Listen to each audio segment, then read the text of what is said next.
wabarakatuh. Halo sahabat podcast, perdana nih hari ini kita ada di podcast Fisip UM Lampung, sahabat kamu. Aku Novi yang akan menemani kalian selama beberapa menit ke depan, tentunya dalam segmentasi yang menarik dan juga tema yang asik. Tema kita hari ini tentang kiat sukses tadi di perguruan tinggi. Wah, temanya cocok nih untuk kita mahasiswa dan juga mahasiswi yang sedang menempuh pendidikan, baik itu di awal semester maupun yang sudah hampir selesai. Tentunya sahabat podcast, hari ini aku tidak sendiri, tetapi juga ditemani oleh seorang narasumber yang aku yakini warga UM Lampung, khususnya Fakultas Ilmu Sosial dan Ilmu Politik pasti sudah kenal, yaitu Bapak Dr. Marzuki, Sarjana Ekonomi Magister Manajemen. Nah, sebelum masuk ke segmentasi khusus dan juga kita mengulik nih kiat beliau untuk bisa sukses menduduki posisi dekan saat ini, kita akan sapa terlebih dahulu narasumber kita. Assalamualaikum warahmatullahi wabarakatuh. Selamat sore, Pak. Waalaikumsalam warahmatullahi wabarakatuh. Ya, Mbak Nati. Oke, gimana kabarnya, Pak? Alhamdulillah sehat walafiat. Mudah-mudahan Mbak Nati juga. Alhamdulillah sehat juga, Pak. Sudah siap ya nih untuk berbagi informasi ke sahabat podcast di luar sana nih tentang kesuksesan nih, Pak, tema kita kali ini. Insya Allah. Insya Allah ya. Fun fact nih sahabat podcast di luar sana, narasumber kita kali ini selain sedang menduduki posisi sebagai seorang dekan, beliau juga pernah menjadi dosen tetap yayasan dan juga pernah berada di staf keuangan. Nah, kita jadi kepo nih, kira-kira gimana ya cara Pak Dekan kita kali ini untuk mencapai posisi tersebut. Tapi sebelum itu aku mau tanya dulu nih Pak, arti sukses menurut Bapak itu apa sih Pak? Karena kadang-kadang nih Pak, khususnya di kalangan mahasiswa, nggak tahu nih Pak arti sukses itu apa. Yang penting jalan-jalan aja gitu. Kalau sukses itu apa ya Pak? Baik, jadi sederhananya Mbak Nati, yang dimaksud dengan sukses adalah tercapainya apa yang diinginkan. Sederhananya seperti itu. Kemudian bisa dimaknai dari aspek akademik, berarti sesuai dengan apa yang direncanakan. Di dalam hal perencanaan tentu ada aktivitas di dalamnya, penetapan tujuan, penetapan target. Dengan kata lain bahwa sukses adalah tercapainya target, tercapainya apa yang sudah direncanakan. Nah, hal ini bisa kita contohkan sukses di event olahraga. Misalnya, di event olahraga ini Provinsi Lampung sebagai tuan rumah untuk PON kesekian. Mereka disebut sukses dari aspek penyelenggaraan.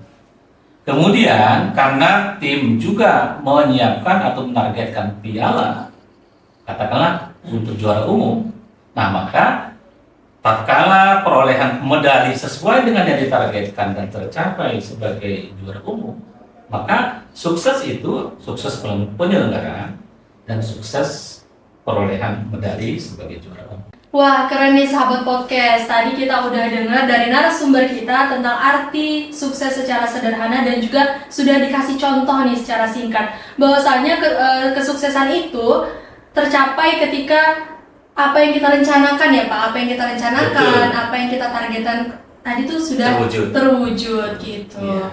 Nah Pak, ini kan urgensinya bagi mahasiswa dan mahasiswi ya Pak. Yeah. Kenapa sih kita ini harus mikirin sukses? Padahal kan kalau lagi kuliah itu ya udah kuliah aja nanti juga tamat. Ya udahlah masih semester 5, banyak ya udahnya Pak kalau mahasiswa itu. Nah kalau yang seperti itu gimana Pak? Ya jadi begini. Yang namanya sukses itu kan tidak hanya di aspek olahraga, tidak hanya di keagamaan, tapi juga termasuk di lingkup pendidikan. Nah, seorang mahasiswa tentu sangat penting atau sangat urgen untuk membicarakan atau memposisikan sukses itu. Jadi di awal, pada saat dia memutuskan prodi, misalnya di Fisip Universitas Muhammadiyah Lampung kan ada dua. Prodi ilmu komunikasi, kemudian prodi ilmu pemerintahan. Tatkala jatuh cintanya pada ilmu komunikasi, lalu pada saat itu dia harus langsung membuat perencanaan yang bagus, sebagaimana tadi yang saya sampaikan definisi atau pengertian dari sukses. Itu bahwa harus ada penetapan tujuan, penetapan target. Jadi seorang mahasiswa yang memiliki masa depan yang cemerlang itu diawali dari aktivitas menetapkan target atau tujuan tersebut. Nah, dari penetapan target ini untuk mencapai kesuksesan itu lalu dituangkan dalam bentuk pelaksanaan. Nah, target itu sendiri ya tentu Mbak Novi tahu ya, ada target jangka pendek, ada target menengah, ada target jangka panjang. Sementara itu, nah kemudian karena kita tahu bahwa dunia pendidikan ini semester yang menjadi standar kelulusan seorang mahasiswa adalah 8 semester, nah, maka bisa dibagi oleh mahasiswa tersebut untuk mencapai kesuksesan 8 semester itu sedapat mungkin tidak sampai kepada 8 semester. Nah, jadi target apa di semester 1, kemudian di semester 2 dan seterusnya, lalu ada rincian aktivitas dalam rangka mencapai. Betul sekali, sahabat podcast, aku setuju sih sama yang disampaikan oleh Bapak Dekan tadi, bahwasanya memang dari perencanaan, dari targetnya harus tersusun rapi ya Pak. Ini pengalaman saya juga sih Pak, semester satunya kurang susun rencana. Dulu mikirnya ya udah kuliah dulu. Mungkin nih sahabat podcast di luar sana, terutama mahasiswa-mahasiswi baru, nah dari sini nih harus sudah mulai menentukan target dari semester 1 mau ngapain, mau dapat apa. Jadi nanti ketika sudah selesai pendidikan di perguruan tinggi tuh banyak poin yang kita dapat ya Pak. Betul. Gitu. Betul. Terus kayak aku setuju nih untuk poin yang ini nih, bahwasanya kuliah itu nggak cuma sehari 2 hari ya Pak. Iya. Terlalu pendek kalau cuma sehari 2 hari terus nggak punya target lagi. Iya. Kuliah itu jangkanya panjang. Oke Pak. Selanjutnya nih Pak, banyak banget mahasiswa dan mahasiswi itu yang termasuk saya nih yang bertanya, kira-kira kalau misalkan teman dan juga lingkungan itu berpengaruh nggak Pak? Karena pada dasar dan juga fakta banyak sekali mahasiswa dan mahasiswi yang ikut-ikutan dengan teman. Mau masuk SMA aja dulu, ya udahlah kan IPA. Teman saya IPA ikut juga, IPS ikut juga. Nah itu budaya seperti itu akhirnya masuk ke budaya mahasiswa di perguruan tinggi gitu Pak. Baik, yang pertama teman karena memang kita makhluk sosial. Makhluk sosial ini dituntut siapapun tidak bisa berdiri sendiri, tidak bisa memenuhi kebutuhannya sendiri. Betul sekali. Ya, apapun yang dibutuhkan melibatkan orang lain. Saya contohkan untuk pengalaman pribadi saya tatkala S2. Sukses saya di S2, alhamdulillah indeks prestasi kumulatif saya IPK saya summa cum laude. Masya Allah, lebih dari cum laude ini. 4,0. Nah, tapi di balik itu, sebagaimana saya sebutkan di awal, ada perencanaan yang bagus, strategi yang bagus, kemudian kaitannya dengan teman tadi. Ada kawan saya namanya Pak Haji Zahra Zaini, itu kawan S2 saya. Beliau memiliki motivasi belajar yang baik, kemudian sosial yang baik juga untuk selesainya studi. Jadi kebersamaan dibangun. Nah, salah satu yang saya rasakan betul kepedulian beliau tatkala mengerjakan tugas kelompok. Kemudian ada tugas-tugas individu juga yang membutuhkan pendapat atau pemikiran dari yang kawan-kawan tersebut. Termasuk diantaranya Pak Zahrar, saya pernah menyelesaikan tugas itu sampai pukul 2 pagi untuk S2. Nah, saya rasakan betul itu. Nah, dan mudah-mudahan kalau beliau mendengar apa yang kita bicarakan sore hari ini, senyum-senyum beliau, yakin, karena memang ada kontribusinya. Begitulah kehadiran teman. Itu teman. Kemudian kalau Mbak Novi tadi menyatakan bahwa ada tidak pengaruh atau kontribusi lingkungan. Betul, lingkungan. Nah, ini juga tidak kalah penting dibanding dengan teman tadi, meskipun ada yang lain ya. Untuk lingkungan, nah saya contohkan kembali dari pengalaman pribadi saya. Lingkungan ini lingkungan keluarga.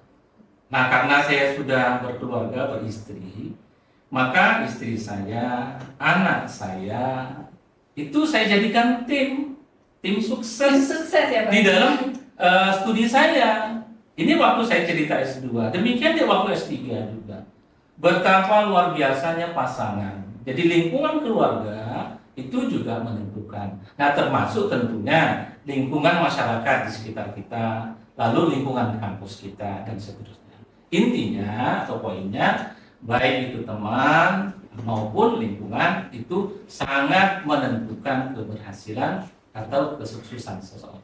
Luar biasa, sahabat podcast. Saya juga pernah dengar kata-kata nih Pak. Katanya kalau kita berteman dengan 5 orang pintar, maka kita orang pintar yang keenam. Betul itu, betul. Betul nggak itu Pak? Betul, setuju, sekali, setuju. setuju ya. Setuju Setuju sekali. nih, sahabat podcast di luar sana setuju nggak? Kalau misalkan kita berteman dengan 5 orang yang sukses, maka kita orang yang sukses yang keenamnya. Setuju sih Pak. Nah, kalau untuk berbicara tentang standar sukses nih Pak, kalau tadi teman dan lingkungan itu berpengaruh ya tentunya karena itu yang membersamai kita selama studi di perguruan tinggi. Baik. Kalau standar sukses Pak, karena belakangan ini banyak mahasiswa dan mahasiswi yang putus asa Pak. Oh teman saya sudah bisa membangun usaha di semester 5, sedangkan saya masih kuliah aja. Oh berarti dia udah sukses tapi sayanya belum gitu. Ya. Nah kalau untuk standar suksesnya gimana Pak? Ada beberapa hal. Yang pertama harus kita pisah dulu. Sukses di studi ini dari aspek atau dari tinjauan pelaksana atau penyelenggara, berarti dari institusinya. Kalau institusi berarti untuk perguruan tinggi itu ada 8 standar, 9 standar. Oh, 9 banyak ya. Ada 9 standar. Nah singkat saja, itu yang pertama standar kelulusan. Kemudian ada standar isi, ada standar proses, ada standar pembiayaan, ada standar sarana prasarana. Dan untuk perguruan tinggi itu ada yang ke-9 itu standar penelitian dan pengabdian kepada masyarakat. Itu dari aspek penyelenggara. Nah, kalau ditanya dari tinjauan peserta didik atau mahasiswa, berarti standarnya itu yang pertama adalah masa studi. Masa studi yang disebut sukses itu yang paling cepat adalah 3,5 tahun dan lambatnya 4 tahun atau 8 semester. Kalau lewat dari ini berarti tidak sukses itu. Itu yang dari masa studi. Yang kedua, standarnya adalah dunia kerja. Dunia kerja kalau sekarang di zaman kami dulu 2,75 indeks prestasi itu sudah tinggi. Oh, sudah bisa kerja. Sudah lumayan menjadi standar 2,75. Tapi kalau sekarang kita lihat rata-rata permintaan dari pengguna dunia kerja itu adalah 3,0 atau 3. Nah, oleh karenanya disebut sukses apabila minimal indeks prestasinya sudah mencapai 3,0. Alhamdulillah kalau lebih dari itu. Nah, jadi kembali kepada kesuksesan mahasiswa dalam hal studi di perguruan tinggi. Yang pertama, masa studinya tidak lebih dari 4 tahun. Sahabat podcast tidak lebih dari 4 tahun. Yang kedua, upayakan IPK itu minimal 3,0. Minimal, tidak ada tawaran itu. Nah, gitu. Kalau di bawah itu ya sudah lain sebutannya, gagal lah itu. Nah, itu seperti itu. Oke, jadi standarnya banyak ya Pak, terutama dunia kerja kan. Betul. Saya yakin nih sahabat podcast di luar sana kuliahnya pasti untuk mendapatkan pekerjaan yang layak selain untuk mampu memandang persoalannya secara lebih detail gitu Pak. Pasti untuk terjun ke dunia kerja tentunya. Ya. Tadi sudah disampaikan oleh narasumber kita bahwasanya standar sukses itu banyak dan tentunya hal tersebut harus diiringi dengan perencanaan, target dan juga usaha kita ya Iya, Pak. iya. Kalau standarnya kita menetapkan terlalu tinggi nih, pokoknya aku nanti suksesnya kayak gini, tapi usahanya kecil Kak. Berbanding terbalik ya. Iya. Dengan standarnya yang tinggi, tetapi juga usahanya yang terlalu kecil gitu. Sahabat podcast, kita sudah mendapatkan banyak sekali insight dan juga ilmu baru dari narasumber kita kali ini gitu. Tapi aku yakin sahabat podcast di luar sana pasti penasaran. Kira-kira tips and trick apa sih dari Bapak Dekan kita nih loh tentang mencapai kesuksesan? Karena fun fact yang sudah aku sampaikan tadi bahwa Bapak Dekan kita juga untuk mendapat posisi sebagai seorang dekan sebelumnya sudah menempuh banyak perjalanan ya Pak. Betul. Pak Dekan kita ini pernah jadi mahasiswa loh. Betul. 3 kali.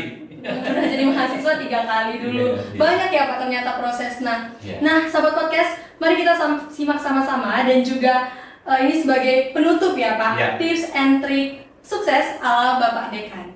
Yang pertama, doa. Doa. Itu yang pertama. Yang kedua, ikhtiar maksimal. Yang ketiga, tawakal. Nah, uraiannya begini. Kenapa doa? Rasulullah SAW mengajarkan, karena kita kaum muslimin ya, maka rujukannya adalah Rasul. Orang sukses tentu mengikuti ketentuan Allah. Nah, di pagi hari itu kita diwajibkan sholat subuh. Kemudian Rasulullah itu mencontohkan kepada kita bahwa ada sholat sunnah dan ada aktivitas sunnah yang dilakukan. Sholat sunnah yang dilakukan oleh Rasulullah adalah sholat tahajud, yang ini pernah semacam dikritisi ya oleh Sayyidina Aisyah. Ya Rasulullah, engkau sudah dijamin surga, kemudian terbebas dari neraka, kemudian sudah dijamin bahwa posisimu tinggi, mulia di hadapan Allah. Tapi kok segitunya ya, gitu. Untuk tahajud aja sampai ungkap-ungkap. Nah, jawaban Rasulullah, apa salah kalau saya melaksanakan ini sebagai bentuk syukur saya kepada Allah atas nikmat karunia.